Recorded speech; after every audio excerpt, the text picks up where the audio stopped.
Bonjour et bienvenue sur le plateau de l'émission Chrétien comme Christ. Nous sommes encore avec Christine Bonjour. et Nathanaël Bonjour. pour continuer notre émission sur la foi. Alors on va aller plus loin dans le domaine de la foi. On a déjà pas mal parlé, mais on va aller beaucoup plus loin. Alors Christine, c'est à toi. Ce qu'on va voir aujourd'hui, c'est que la foi repose sur la parole de Dieu et elle vient à nous justement à travers la Bible. Dans Romains chapitre 10, verset 17, il nous est dit « Ainsi la foi vient de ce qu'on entend et ce qu'on entend vient de la parole du Christ. » C'est le fait d'entendre cette parole du Christ qui va susciter dans notre cœur la foi. Donc la foi, elle peut être dans d'autres choses aussi, justement, vu qu'elle dit que ça vient de ce qu'on entend. Donc si on choisit d'écouter autre chose que la parole de Dieu, de ce que Dieu dit, par exemple, on va mettre notre foi dans des choses qui sont vaines et qui vont faire qu'on va être déçu aussi dans notre foi. La foi qui vient de la parole de Christ nous apporte une substance du ciel. Alors, on a la foi sur les choses de la terre, on peut avoir la foi dans une philosophie, dans toutes sortes de choses autour de nous, la foi dans la médecine, la foi dans la politique ou d'autres choses. Mais ici, on parle de la foi en Dieu, la foi de Dieu, la foi qui va susciter et qui va nous emmener à faire des choses pratiques pour la gloire de Dieu, qui sont liées aux promesses que Dieu fait. Et ce qui est intéressant avec Dieu, et surtout qui est super, c'est que Dieu ne change pas d'avis. Ce que sa bouche a dit, sa main l'accomplit. La Bible dit qu'il n'est pas un homme pour mentir. Il ne raconte pas des bobards. Ce qu'il promet, il va l'accomplir. Notre foi, elle est vraiment fondée sur une parole qui est certaine, qui est la parole de Dieu. Et donc ça veut dire aussi que si je veux que ma foi grandisse, j'ai besoin d'écouter, d'entendre plus de la parole de Dieu. C'est ça, c'est tout à fait cela. Et j'aimerais quand même partager un peu mon expérience par rapport à cela. Il y a quelques années, déjà maintenant, où j'étais malade, j'avais une hépatite virale, et plusieurs, même les anciens, ont prié pour moi, et il n'y a rien qui se produisait. Et là, je me suis rendu compte que même si je croyais en Dieu, même si je savais que Dieu était capable de guérir, je n'avais pas cette foi, cette certitude, cette assurance dont on a parlé l'autre jour, que Dieu allait me guérir et que cette guérison m'appartenait. Et je me suis souvenu de ce verset qui dit « La foi vient de ce qu'on entend, et ce qu'on entend vient de la parole de Christ », si bien que pendant une semaine, chaque fois que je pouvais m'asseoir, je veux dire, dans mon lit, eh bien, je prenais la parole de Dieu et je lisais, je méditais tous les passages qui parlaient de guérison. Et au fur et à mesure, dans mon cœur, la foi pour recevoir est née. C'était pas la foi pour être sauvé, c'était vraiment la foi pour recevoir cette promesse que Dieu a faite que par ses meurtrissures, nous sommes guéris. Et vraiment, cette foi est venue en moi à travers la parole de Dieu jusqu'au jour où, une semaine plus tard, je me suis réveillée avec la certitude. C'était pas « j'espère que Dieu va me guérir », oui, je crois que Dieu peut me guérir, c'était « je sais que maintenant je suis guérie parce que Jésus a porté ma maladie sur la croix » et je me suis réveillée, j'étais complètement guérie. Donc non seulement tu as nourri ta foi quelque part de la parole de Dieu, mais en plus, comme tu dis, il y a eu cette action de dire, voilà, je vais lire la parole, je vais écouter, je vais entendre, et ma source, quelque part, ça va être non pas les nouvelles, non pas ce que le médecin a dit, quoique bien sûr on respecte les médecins, mais ma source, ça va être la parole de Dieu.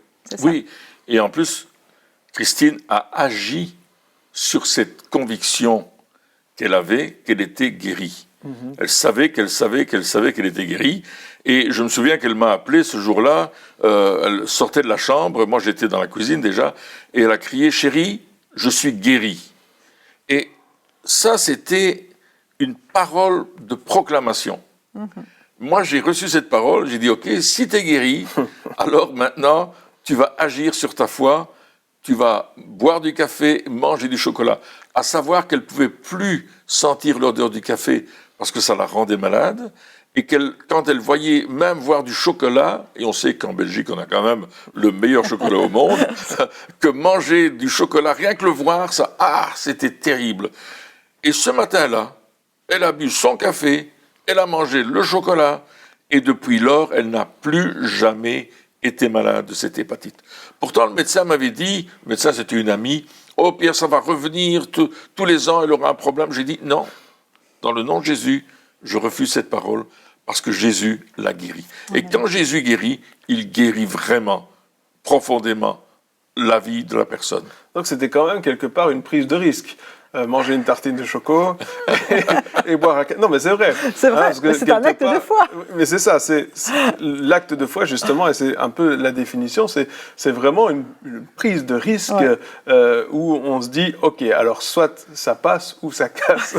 Je veux dire, si ça n'avait pas été, la guérison n'avait pas été là et que c'était juste une sensation ou peut-être une légère croyance, eh bien, à ce moment-là, ça aurait été la fin du monde avec cette tartine de choco et ce café, mais quelque part, la foi aussi, lorsqu'on la nourrit, elle grandit, elle devient forte, et on peut dire, OK, maintenant, je vais agir en fonction, et on voit du résultat parce qu'elle est basée sur la parole de Dieu. Et c'est ça, je pense, la différence justement avec toutes les autres croyances qu'il y a, c'est que justement, cette parole de Dieu, ce royaume de Dieu, c'est quelque chose qui a une puissance extraordinaire et qui fait que notre foi n'est pas vaine, elle n'est pas morte, mais qu'elle est efficace. C'est ça. Et un miracle supplémentaire, pour moi en tout cas, c'était peut-être le plus grand miracle, c'est justement d'avoir la foi, parce que je suis très rationnelle au départ, de nature.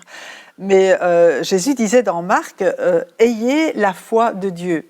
Et moi je suis certaine qu'à ce moment-là, Dieu a ajouté sa foi à la mienne pour que je puisse pleinement saisir cette guérison, de sorte que c'était pas difficile pour moi de manger la tartine. Parce que c'était pas je crois, c'était je sais. D'accord. C'était vraiment une certitude dans mon cœur et j'avais aucun problème, je savais. Et donc on a la preuve ici que même les gens rationnels peuvent avoir la foi. Exactement. Non mais c'est vrai, parce que souvent, attention, c'est vrai que souvent on dit, ceux qui ont la foi, c'est les personnes qui sont simplettes, qui ne réfléchissent pas, qui ne sont pas très éduquées. Souvent, c'est ce qu'on dit. Ouais. Alors que ici, on rappelle quand même que tu étais prof de maths à l'université, donc voilà, c'est pas rien. Et donc, c'est possible, même quand on est rationnel, même quand on a besoin de tout comprendre, de se lâcher en Dieu et de dire, Seigneur, c'est en toi que je fais confiance. Oui. L'apôtre Jacques dira que la foi sans les œuvres est morte. Je ne peux pas dire simplement j'ai la foi. Il va falloir, il est nécessaire, je vais plutôt dire, de démontrer ma foi. Et dans ma vie de tous les jours, de vivre par la foi.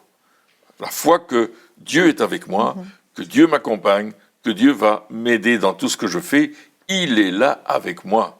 Et c'est pour ça que Jacques nous dit ceci, ainsi en est-il de la foi, si elle n'a pas les œuvres, elle est morte en elle-même. Mais quelqu'un dira, toi, tu as la foi et moi, j'ai les œuvres. Montre-moi ta foi sans les œuvres et moi, je te montrerai la foi par mes œuvres. Tu crois qu'il y a un seul Dieu? Tu fais bien. Les démons le croient aussi et ils tremblent. C'est fort quand même, ce qu'il dit là, l'apôtre Jacques. Une foi qui va se démontrer par des œuvres de la foi. Oui, et la foi, bien sûr, c'est le fait de croire que Dieu va faire des choses, mais aussi c'est notre foi en Dieu, c'est toute finalement la vie chrétienne. Et il est en train de dire que notre foi en Dieu, la foi dans ce que Dieu veut faire, mais aussi le fait qu'il nous a sauvés, etc., sans les œuvres qui l'accompagnent, est morte. Et aussi, quand on dit on veut être un chrétien comme Christ, c'est pas juste le fait de croire que oui, c'est important de demander pardon, c'est important d'avoir une vie de consécration, etc. C'est pas juste le fait de le croire, mais si on ne le fait pas, ça ne sert à rien. On pourrait tout savoir sur la parole de Dieu, mais ce qui compte vraiment, d'après ce que Jacques dit en tout cas, c'est on a besoin de faire. Si on ne fait pas, ça ne compte pas. Il n'y a rien de ce qu'on croit qui ne compte si on ne le fait pas. Oui, et ça, c'est la différence entre le fait d'aller à l'église, d'être religieux, de faire comme tout le monde. On va à l'église. Moi, j'ai été toute mon enfance à l'église. J'allais à l'église protestante, l'église réformée. Je chantais les cantiques. Je lisais la Bible. Je priais. Je faisais toutes sortes de choses. Mais il me manquait l'essentiel, il me manquait d'avoir cette relation avec Jésus-Christ. Donc, ce n'est pas une religion. On peut avoir tous une religion, quel que soit le « ist » qu'on peut prononcer au bout du mot de notre religion, mais quelque part, j'ai besoin d'une relation avec Dieu. Et cette relation n'est possible que par la foi. On a commencé par ce texte où Jésus a dit le royaume est là, le royaume est proche, hein, repentez-vous, changez de comportement et croyez. Donc, puisque Dieu est là, il va nous demander un changement complet dans notre attitude et il va nous amener à dire, mais si tu veux vraiment aller dans ce royaume, il faut la foi. Et la foi, il nous dit, il faut des œuvres. Parce que sans la foi, on ne peut pas changer de comportement. Si on ne croit pas que Dieu est celui qui va nous aider à faire les choses, on ne peut pas changer. Et si on ne fait que croire, mais en disant « un jour Dieu me changera et moi je ne vais rien faire », eh bien, c'est exactement ça, c'est la foi sans les œuvres et ça ne sert à rien. Oui, mais on peut même aller tous les dimanches à l'église, même tous les jours de semaine. On peut aller très tôt le matin ou très tard le soir, ou même à midi. Ça ne va rien changer. Ce n'est pas le fait que je vais à l'église qui va changer quelque chose. Ce n'est pas le fait que je me dise chrétien. C'est le fait que j'ai Christ en moi. Et quand Christ vit en moi comme il l'a promis, alors que je vais obéir à ce qu'il me demande de faire, je vais le faire par amour pour lui, parce que je veux lui plaire. La foi, elle va plaire à Dieu. Oui. Et elle va être basée vraiment sur la parole de Dieu qui est digne de confiance. Dieu est digne de confiance. Et il nous a laissé sa parole pour nous donner, je vais dire, un mode d'emploi. Et si je crois Dieu, si je crois sa parole, eh bien, je vais mettre en pratique les choses qu'il va me dire, tout en sachant que lui, il est fidèle pour accomplir tout ce qu'il a promis. Et puis la parole de Dieu, elle est aussi puissante. C'est pas juste une théorie, hein, c'est pas juste des belles paroles ou une belle philosophie. C'est quand même la puissance. Évidemment, digne de confiance. Pourquoi est-ce qu'on dit qu'elle est digne de confiance ? Parce que elle ne change pas. Hein, les gens qui ne sont pas dignes de confiance, c'est des gens qui te disent quelque chose un jour et puis qui changent d'avis le lendemain et puis qui prennent des engagements qui ne suivent pas, etc. C'est ça, finalement. La parole de Dieu, on dit qu'elle est digne de confiance parce que, justement, quand Dieu dit quelque chose, hein, tu l'as dit avant, ce que sa bouche dit, sa main l'accomplit. Donc, quand Dieu dit quelque chose, il le fait certainement. Il n'y a pas de peut-être, il n'y a pas de on verra. Il n'y a même pas, et je pense qu'on en avait parlé dans une autre émission, il n'y a même pas de plan B, C, D, E, F. Avec Dieu, il y a juste un plan A. Il a prévu quelque chose et il le fera comme il l'a dit. Il va le faire. Donc la foi croit la parole de Dieu, mais elle croit aussi Dieu. Elle croit qui est Dieu. Elle croit la puissance de Dieu. Elle croit tout le caractère de Dieu.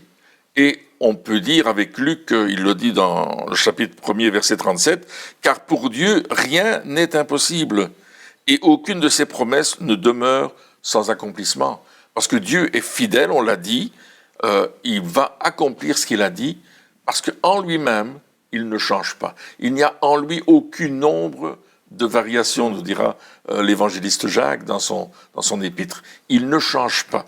Et il y a un texte d'Ésaïe 55, verset 11, qui dit « Il en va de même pour ma parole, c'est Dieu qui parle, celle qui sort de ma bouche, elle ne revient pas à moi sans effet, sans avoir fait ce que je désire et rempli la mission que je lui ai confiée. » Un texte intéressant. Ouais, donc la foi, c'est vraiment de faire confiance aussi à Dieu, justement. Ouais. Et on ne peut pas avoir une relation saine avec une personne en qui on n'a pas confiance. On peut parce que si on ne fait pas confiance dans une personne, la relation, il y aura toujours quelque chose, on aura toujours des doutes, on ne saura pas si on peut s'appuyer vraiment, si on peut faire confiance, si on peut écouter, si on peut croire, etc. Et donc, avoir la foi, comme tu disais, c'est aussi faire confiance à qui est Dieu, à Dieu dans sa personnalité. Hein. Comme tu dis, pour lui, rien n'est impossible. Tout ce qu'il dit, il le fait. La parole, elle est puissante, elle est efficace. Et donc, quelque part, on met notre confiance en Dieu, un petit peu comme je sais pas moi, un garçon qui ferait confiance à son grand frère quand il va à l'école, et s'il y a quelqu'un qui lui cherche des ennuis, il sait que son grand frère, il va arriver. Moi, ça m'est déjà arrivé. Je dis du vécu. Il y avait des garçons qui m'embêtaient à l'école, et puis mon grand frère, il arrivait avec sa bande, et ils s'en sont occupés. J'ai juste regardé le spectacle. Mais c'est un petit peu ça, en sachant que je vais pouvoir vraiment m'appuyer sur quelqu'un. Et aujourd'hui, c'est quelque chose qui a disparu, la confiance. On ne sait plus en qui on peut avoir confiance. Et même quand on dit qu'on fait confiance en quelqu'un, il y a toujours des doutes, on est toujours sur la défensive, on est toujours dans un doute, alors que, on en parlait un peu plus tôt, des fois il faut juste s'abandonner et laisser Dieu être Dieu dans notre vie, et vraiment lui faire confiance de tout notre cœur, de toute notre aide, de toute notre âme, de tout ce qu'on a, mettre notre confiance en lui, et c'est ça la foi. Oui, c'est ça la foi, mais la foi, elle a une démonstration. Absolument. On ne va pas croire pendant des années sans rien voir. Je crois que dès qu'on met notre foi en action, il se passe quelque chose où Dieu se démontre. Et tu parlais de la confiance, c'est vrai que c'est une relation de confiance, mais il faut savoir que Dieu, il a confiance en nous aussi. Absolument. Et il a décidé, il a choisi d'investir en nous, et lui-même vient nous aider dans cette foi. Parfois, on n'a pas suffisamment de foi, mais si on crie à lui, comme cet homme qui disait « Seigneur, viens au secours de mon incrédulité », je crois qu'il faut être honnête avec Dieu aussi et pouvoir dire « Ben non, j'ai pas assez de foi, mais viens m'aider ». Et Dieu vient à notre secours, parce que son désir, justement, c'est d'agir dans notre vie.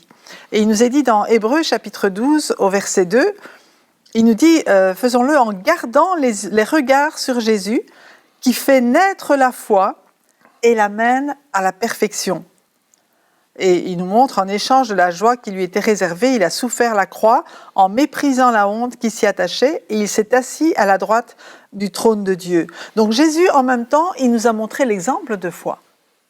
Lui qui était destiné à régner, l'étape, c'était de passer par la mort de la croix. C'est exactement le contraire de ce qu'il attendait.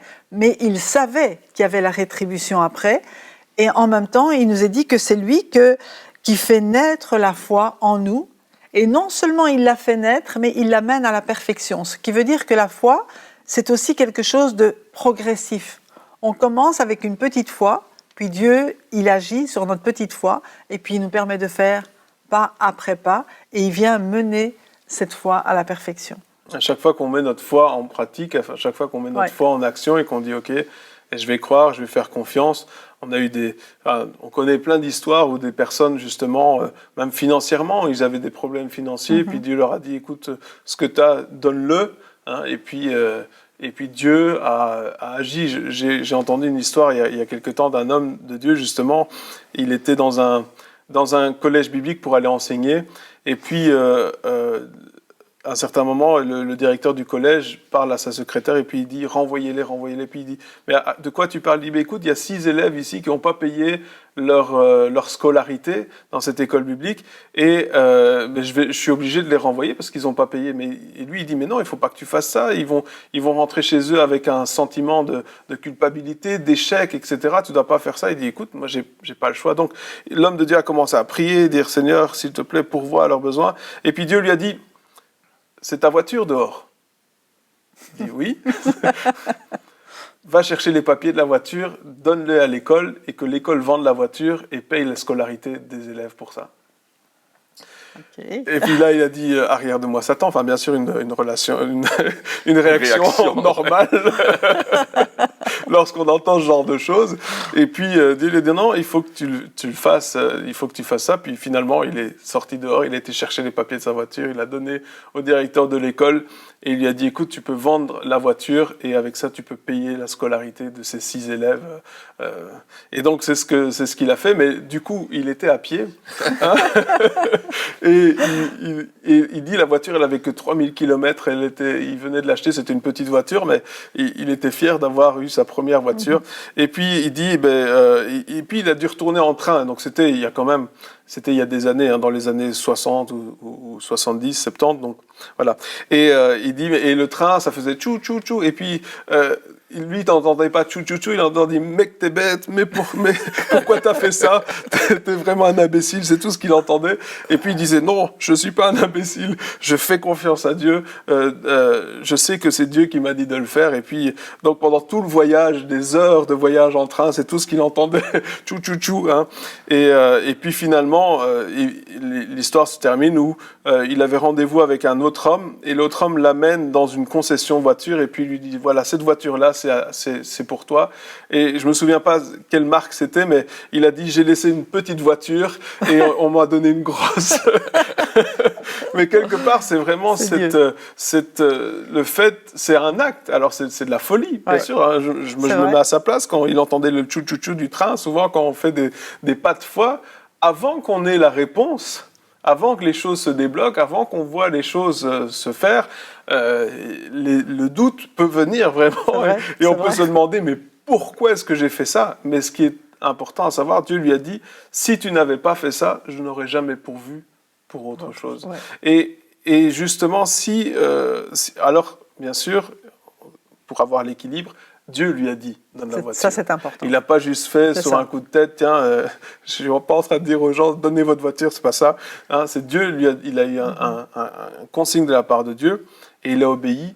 Et c'est son acte d'obéissance qui a débloqué la bénédiction qui devait venir après. C'est pas juste le fait qu'il y croyait de tout son cœur tout du long. Et souvent, on pense justement que notre foi, on doit y croire tout le temps, sans douter. Mais la vérité, c'est que c'est les actes de foi, les actes que nous faisons qui vont provoquer la réponse de la part de Dieu. Oui, et j'aime bien qu'on revienne sur le doute, parce qu'il a agi par obéissance, il a semé sa voiture, quelque part.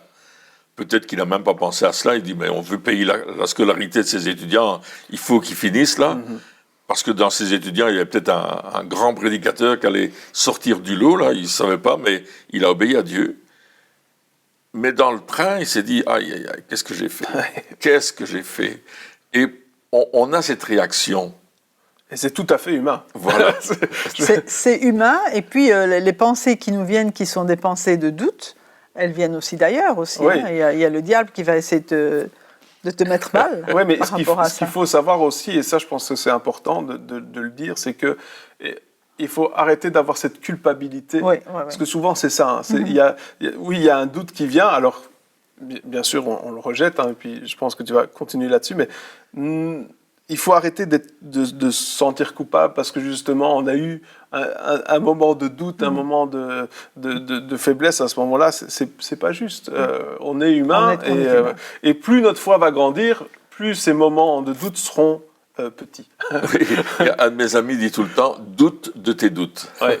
Parce qu'à un certain moment, les doutes arrivent et il nous dit, oh mais tu n'aurais pas dû faire comme ça va jamais fonctionner, c'est pas ce que Dieu t'a demandé. Et puis peut-être même d'autres personnes viennent nous dire, mais qu'est-ce que tu as fait? Pourquoi tu as fait ça?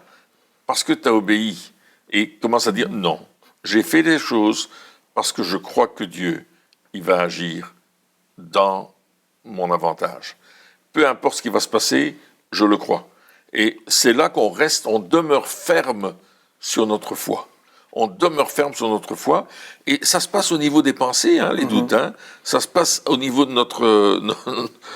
là, quelque part. Ouais. Et on a ce combat. C'est un combat. Et la Bible nous parle du combat de la foi. Absolument. Alors, je vais croire que Dieu l'a dit. Alors ça, c'est pour... Louise, dans ce cas-là, c'est une voiture, mais il y a parfois d'autres circonstances, comme la guérison, comme des problèmes financiers ou des problèmes judiciaires ou des problèmes de papier, etc. Hein, on a besoin d'avoir ces papiers pour être admis dans telle et telle chose, et puis on les a pas, ça n'arrive pas, et puis on va commencer à dire non, je doute de mes doutes. Je crois que Dieu va faire l'action qu'il a promise. Et moi, je veux obéir et aller comme si c'était déjà fait. D'ailleurs, quand une femme est enceinte, ben, on prépare la chambre pour le bébé. Ouais. On n'a pas encore le bébé.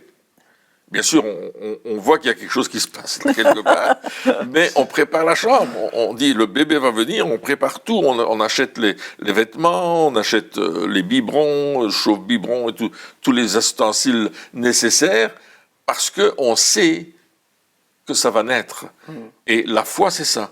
C'est qu'on est dans une certitude que ce qu'on a demandé va naître, et on va tout préparer pour recevoir ce qui va naître. C'est ça notre foi. Et évidemment, il peut y avoir des doutes en chemin, il peut y avoir des choses qui ne sont pas tout à fait dans ce que j'ai imaginé ou pensé, mais Dieu fait toujours au-delà de ce que je peux demander et penser. C'est un Dieu grand et puissant. Ouais, et puis Dieu, effectivement, ce qu'il a dit, il le fait, et donc on peut faire confiance dans ses paroles. Et c'est intéressant ce que tu dis, parce qu'à la fois, justement, lorsqu'on continue, ça ajoute la persévérance. Oui. Ça ajoute le fait qu'on va dire, j'ai la foi, et la persévérance, c'est je continue à avoir la foi, malgré ce que je peux voir, ou malgré ce que je ne vois pas, justement, ou ce que les circonstances me disent, ou ce qui est en train de se passer, je continue à avoir la foi, et donc je persévère parce que je sais que ce que Dieu a dit est vrai, et encore une fois, on a cette confiance dans la parole de Dieu. Oui. Et par rapport au doute, on peut voir aussi l'histoire d'Abraham. Abraham qui est le père de la foi, mais tout au long de son parcours, si on lit dans la Genèse, on voit que lui aussi a eu des manquements. Oui. Lui aussi a voulu agir de lui-même. Et pourtant, il est resté l'ami de Dieu. Oui, et puis même Sarah, sa femme, qui quand on voit l'histoire d'Abraham et de Sarah, on voit que Sarah a ri, parce que elle n'a pas ri dans le sens « oh, c'est une bonne blague ». Non, elle a ri dans le sens « c'est ça, ouais. ». Et pourtant, lorsqu'on parle de Sarah dans le livre d'Hébreux, il est dit, c'est une autre histoire qui dit, il est dit « Sarah a cru ». C'est vrai. Et donc, ce qu'on retient, ce n'est pas les doutes que Sarah a eus, c'est le fait qu'elle a cru et qu'elle a cru à la parole de Dieu. Et ce que Dieu retient, ce n'est pas nos moments de doute, justement. C'est le fait qu'on croit à un certain moment à ce que Dieu est en train de dire. Et il y a une action de foi, évidemment, pour Mais l'exemple suprême, c'est Jésus sur la croix. Où à un certain moment, il va dire « Père, je remets mon esprit entre tes mains ». Et là, il s'abandonne complètement à Dieu, à son papa, parce qu'il sait que Dieu va le ressusciter. Et il s'abandonne totalement à lui, à 100%. C'est vraiment un exemple de foi extrême. Alors que justement, il était dans une défaite quelque part, parce que c'est la mort, la séparation d'avec Dieu, tout était contre lui. Oui. C'était vraiment le moment où il aurait dû douter. Oui, il a pris tout le péché du monde. C'est ça, ouais. Et là, je suis abandonné. Pourquoi m'as-tu abandonné? Voilà, donc c'est terminé. C'était vraiment la fin des haricots, comme on dit. C'était fini. Et pourtant, à ce moment-là, il dit, maintenant, là où justement ça ne va pas, là où c'est fini, je m'abandonne à toi, donc je te fais confiance. Ouais. Et je pense que nous aussi, c'est dans les situations de détresse les plus totales, où quelque part, on doit s'abandonner à Dieu, la foi, c'est aussi lâcher prise. Ouais. Lâcher prise de notre situation pour la laisser justement entre les mains de Dieu et de croire que, arrêter de penser que nous, on peut changer les choses et commencer à s'abandonner à Dieu, lâcher prise des choses pour savoir que lui va faire quelque chose. Amen. Alors, lâcher prise, c'est beaucoup plus que de dire « j'ai la foi, je crois ouais. ». C'est l'action extrême de notre vie. Quand il n'y a plus rien de possible, Dieu fait l'impossible. On a le Dieu de l'impossible. Ouais. On a le Dieu qui peut déplacer les montagnes, qui nous dit Jésus, vous avez la foi comme un grain de sénévé, tu donnerais l'ordre à cette montagne de se déplacer, se dépasserait, et elle irait se jeter dans la mer. Et je me souviens de cette histoire d'un homme un pasteur, qui avait besoin d'enlever une montagne de terre qui était derrière son église pour faire un parking, un stationnement.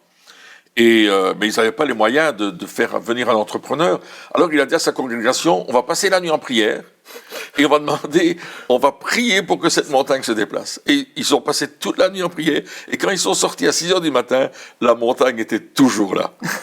Mais dans la journée, le pasteur a reçu un coup de téléphone d'un entrepreneur qui lui a dit « Écoutez, monsieur, on a analysé la terre qui était derrière chez vous et c'est une terre qui nous convient, on a besoin de cette terre-là, je vous la rachète et je viens la déménager avec des camions. La montagne s'est déplacée parce que cet homme a eu la foi. Absolument.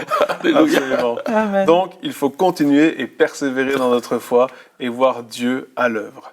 Eh bien, merci de nous avoir suivis pour cette émission et on se retrouve très bientôt pour la suite. Au revoir.